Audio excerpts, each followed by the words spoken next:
G'day everyone, this is Just here, back with another video. What we have here is a Philips 02TA142 black and white television with wood grain around it. I believe it's from 1974.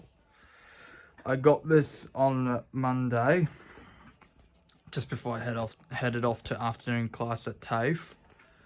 And the plastic is in good physical shape, but the wooden cabinet is manky on it. It is all rotted inside. I've actually got the back off.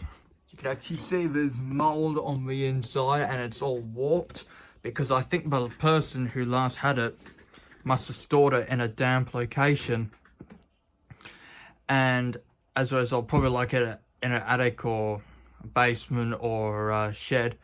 And as a result, over time, the particle board, because that's what the wooden cabinet's made out of, the particle board has sucked all the moisture in and it's warped the cabinet and made it fall apart. It's actually broken on one corner there, as you can see. Yeah, this cabinet's done for. It needs to be remade.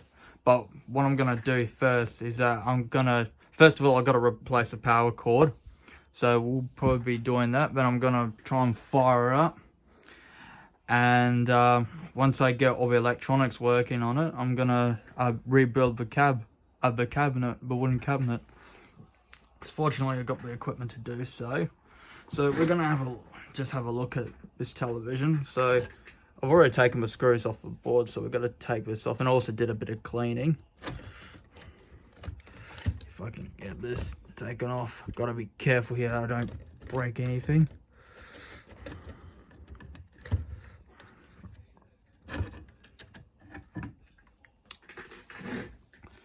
Pretty simple circuitry on this television. It's probably one of the simplest sets I've actually worked on, because this set doesn't have a contrast or a focus adjustment. I think it's set at a fixed value. It's also seen on the schematics. This only got a brightness control at the front and your on-off and volume. Okay, so this is just the main board. So that's where all the circuitry is. It's just on this one board. On here, we've got the little deflection yoke board. Not the deflection yoke, the CRT neck board. It's just only a little piece with all the connections. The CRT, I think, is in good shape. It actually looks like it's had hardly any hours on it. So I actually don't know what happened. I think this set could have had a fault and they decided to cut the cord and just put it in storage instead of having bothered to get it fixed. But who knows? Have to wait and see what the story unfolds once they first power this up. So yeah, you got the speaker over there. That's in good shape. The tuner, yeah, it's in okay shape, but there's quite a bit of rust on the top there, so I may have to clean that.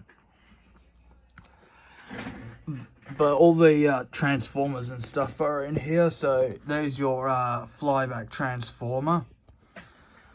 And there's your power transformer. I don't know what that resistor is for. I think it might be like some current limiting resistor or something like that. We've got the fuse here. And I think this is main power supply transistor. And we've got a big filter cap here that reduces all the ripple to get straight DC voltage.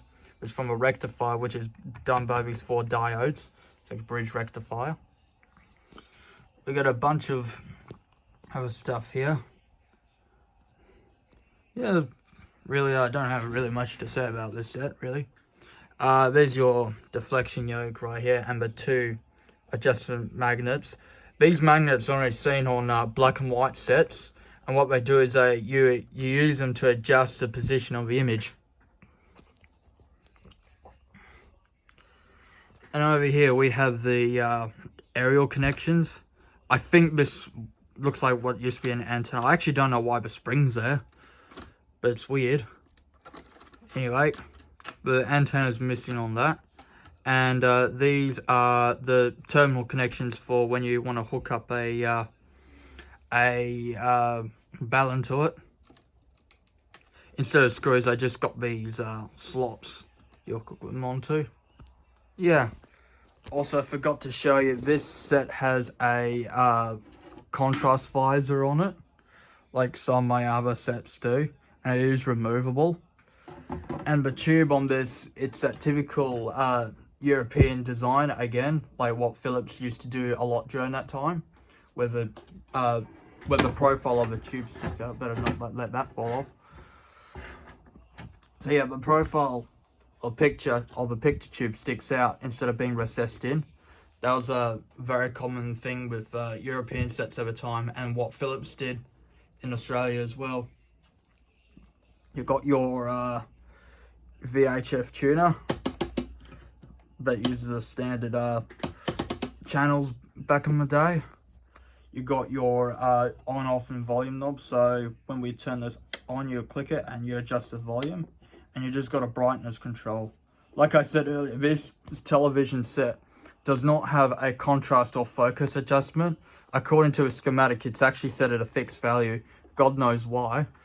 I don't know why they did that, but anyway, yeah. So I've done some of the tests to like some of the critical components, like to see if they're gone open circuit or shorted or not. And yeah, everything looks good so far, so that's a good start. I've also tested the filament on the tube. It's still good, and if there's any shorts inside the tube, there's no shorts of what my multimeter can tell so far, but I think you need a proper CRT test and rejuvenator thing that a lot of these television collectors have, which actually checks the emissions of the picture tube and to see if there's any shorts in it. But it doesn't look like there's been any shorts or fireworks inside the set, so I don't know why they cut the cord on it. So yeah, anyway, that's it for now. I'll be back later with part 2 where we try to power up the set. Have a good day.